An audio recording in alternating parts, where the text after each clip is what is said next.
Balikon ko maradyaw na buntag sa tanan. Kalihog pakigrit sa matagusag maradyaw na buntag. Salamat nga bisan mauyan, puno gihapon kita. Atong daygon pasidunggan ang Ginoo, uban ni San Nicolas di Tolentino. Palihog pakigrit sa matag-usag maradyaw na buntag. Ug salamat og maradyaw nga pag-abot sa mga nanguli para sa mga alumni homecoming og sa pista nato kumantuiga. Akong giuluhan ang wali nago guman, worship that pleases. Kanang pagsimba nga malipay ang Dios. Siguro mangutana kita kining pagsimba nato kuman, nalipay ba kahang Ginoo? Masusi nato ini. Akong gikutlo ang verses 6 to 7, pero akong ipaproject ang sa English nga translation, pero basahon nako ang Bisaya, kay arang kagana ang pagkahubad sa Bisaya. Ang sa Bisaya, nagkanayon, kining mga tawhana nagpasidungog kanako sa pulong lamang, apan ang ilang kasing-kasing halayo kanako, kawang lamang ang ilang pagsimba kanako, kay ilang gitudlo nga balaod sa Dios ang mga sugo nga hinimo lamang sa tao. Nagpasidungog sila kanako sa pulong lamang, apan ang ilang kasing-kasing halayo kanako. Siguro angay nato karong klaruhon, malipay man ko kakining 9:30 suwak mangyud ni manimbahay. Gani nagpahakot na kog bangko dugang sa mga altar servers kay maluoy ko sa mga nagtindog dito sa gawas. Pero kan gana siguro nga ato klaruhon karon ang ato pagsimba. Living a life of true worship. Kanang pagsimba nga tinud-anay. Dili lamang kay bastara nagsimba. Para sa nako nga pari, dili ra para nako nga basta ako makamisa. Sukad sa akong pagkapari, ako gajud gi pahinumdum pirmamente sa ako kaugalingon nga ako pangandaman pirmi ang ako pagmisa. Labi na panahon sa paghatag sa mensahe sa Dios. Pero nahibayo ba kamo, hamok may mulaong sa ako dinhi nga padre, matandog ni sa imong wali, ganahan ni sa imong wali. Pero nahibayo ba kamo kung uno'y pinakalisod nga wali? Ang pinakakalisdan ko nga wali, ang wali ko nga waya nako mapuy-i. Kana ang pinakalisod. Nga nagwali ko ni ini, pero waya nako mapuy-i. Amura sabjaon, kung panahon nga magsimba kamo, mulaong kamo, taganahan ni sa imo wali padre. Ang pangutana, ato ba napuy-an ang nabati nato nga wali? Mga dinhi, living a life of true worship, ang tinod nga pagsimba, diya'y nakita na ko nga importante nga tuyo ka elemento. Una, the purity of our intentions. Hinumdumi kini, ang tinod nga pagsimba mo ang pagsusi kung tinud-anay bang atong katujuan. Intentions. Uno may tujo nato sa pagsimba. Uno man ini man kaw nagsimba. Tungod ka ba kay duna kay pangamuyo, pero dili Ginoo ang imo tujo? Intentions. Purity of our intentions. Ang katujuan nato sa pagsimba. Ikaduha, the purity of our hearts. Ug sabi taw sa Ebanghelyo, nagkanayon, nagsimba kamo kanako, nagpasidungog kamo kanako sa pulong laman, apang layo ang inyong kasing-kasing. Ug importante ini na let us purify our hearts. Uno may makahugaw, ingon pa ni Jesus, Dili ang pagkaon, dili ang musulod sa baba, kundili ang mugawas gikan sa atong kasing-kasing. Mga tinud-anay, dili paplastikay. Ikatuyo, the purity of our actions. Usa tong una, the purity of our intentions. Ikaduha, the purity of our hearts. Ikatuyo, the purity of our actions. Pasabot niini, perform with love. Himuang pagsimba nga gugma maoy hinungdan. Kay kasagaran kita mulaong, ang pagsimba obligasyon. Pero ang pagsimba dili lamang obligasyon, kundili gugma ang rason. Kay kung way gugma, luja. Kay kung way gugma, laajanta. Kay kung way gugma, way nada. Perform with love. Kay ang nahigugma, dili na kinahanglan suguon. Ako, kung dili na ako gugma, ug mahalang akong pagkapari, kapoy magmisa. Para sa sabnidyo, labi na kamo pamilyado, kapoy manginabuhi kung dili gugma ang rason, nganong nanginabuhi ka para sa imo pamilya. Kay kung obligasyon lang, makapoy ang kinabuhi. Ug sa usab ang misa, ang pagsimba, kung gugma may hinungdan, may rason, dili na kinahanglan kita suguon. Siguro kita ray relihiyon nga kada simba bagtingan pa. Dinhiya naman tamaanad kay syudad, pero sa ibang simbahan magbagting pa.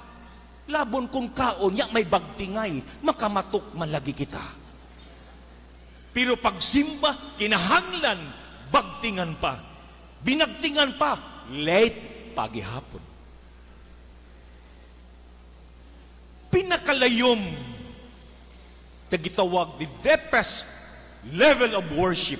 Gusto nato palayuman ang pinakagana nga pagsimba. Uno'y gilaong. Una, pakibasa. Praising God in spite of the pain. Matandog ko sa mga tao nga bisan hamok sila problema ni agihapon ni simba. Hinumdumi, malipay ang Ginoo nga bisan daghan kag problema ni simba gihapon ka.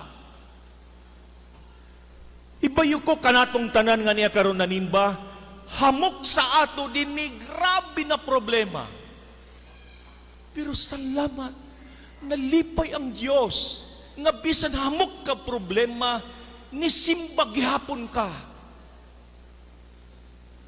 Ug sabito para nako, inig Domingo panahon sa misa o bisan weekdays, ako kanunay ipahinumdom sa kong kaugalingon nga kining mga nanimba nagkalain-lain ang mga problema nga tana panahon sa misa, diha nila mabati ang presensya sa Diyos.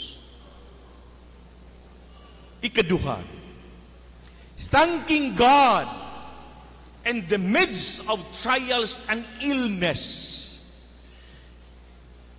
Matandugo kada nako misa sa 9:30. Ambot no nakaabot na ba ang mama ni Father Renren Mantilla? Naka-wheelchair na. Pero kada Domingo ni simba si nanay.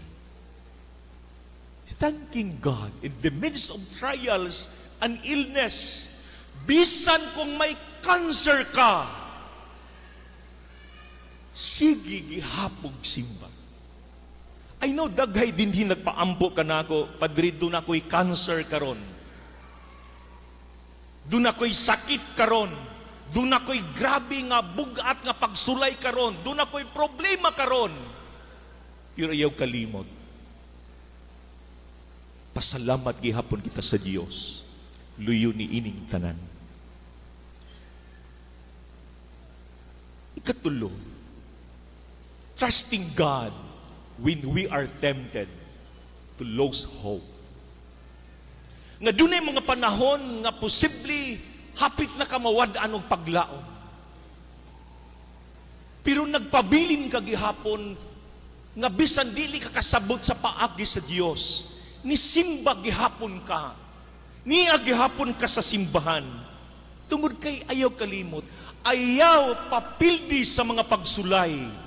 Salig og laom lang. Kay ang mga saad sa Ginoo maoy mo palig-on kanimo. Kanato dinhi nga dunay gidala ni ini nga mga pagsulay nga hapit na mawad-an sa paglaom.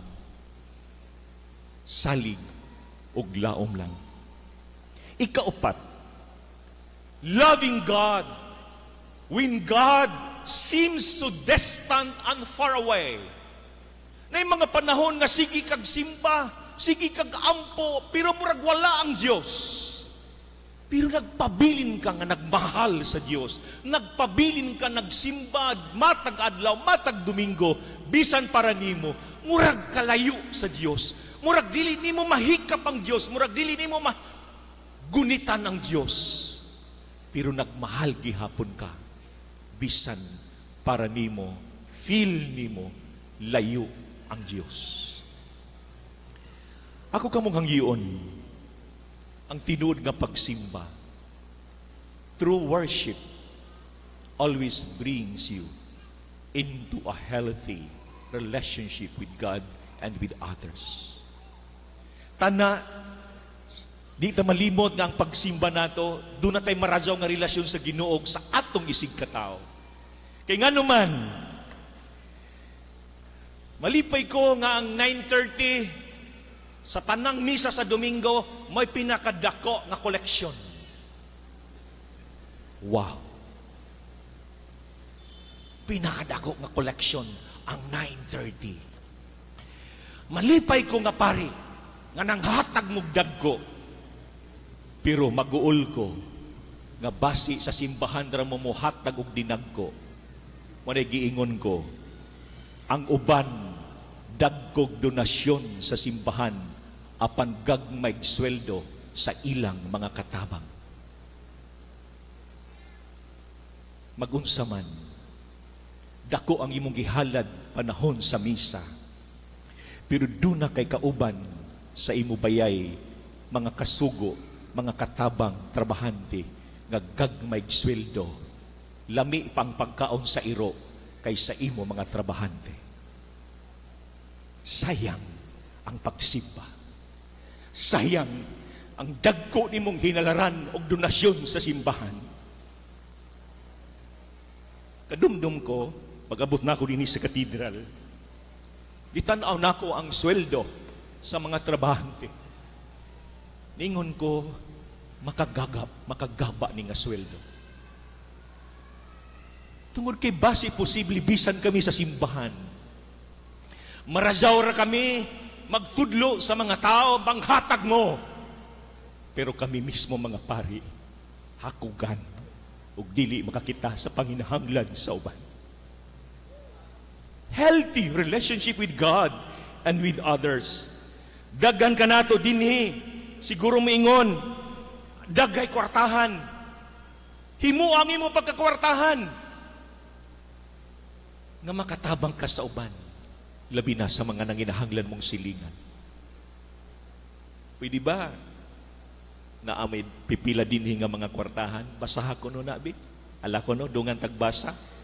Himo ang mapuslan ang imo pagkakwartahan, pinaagi sa pagtabang sa mga nanginahanglan mong silingan. Ana, ini ang tinuod nga pagsimba. Di lamang manhatag mong dagko sa simbahan, kundili sa inyong mga trabahante. Nalipay ko nga dunay taga Surigao, pipila ka na ako kaila. Nagpublishing sa mga bayay. Nangutana ko kang kinsa ni mga bayay. Bayay sa mga trabahante nga gipahimo niya. Wow! Naagihapon ay taga Surigao. Negosyante, kwartahan. Pero naghuna-huna sa mga trabahante katabang niya nga iyang gipabayadan. Akong panghinaot, nga kini nga misa usa ka tinuod nga misa. Ako og ikaw siguro igo ni ini. Wa ko maingon nga dili ko maigo. Daghan ka nato dinhi, sigig simba, sigig serve sa simbahan, apan ngilad gihapon og batasan og pinuhatan. Pagkagana lamang nga kining atong pagsimba karon. Uni gilaong sa gibasa ni Attorney Badong sa ikaduhang pagbasa, isalikway ang mga ngilad nga batasan ug binuhatan. Kini ang tinuod nga pagsimba. Mga akong hangyo kaninyo, pwede ba maningkamot kita nga mahimong Diyos nun sa tanang panahon aron ang langit atong maangkon. Moingon ko sa katapusan, live a life that pleases God. Live a life in which God is the priority. Ikatulo, live a life of service and charity. Kini ang tinuod nga pagsimba. Amen.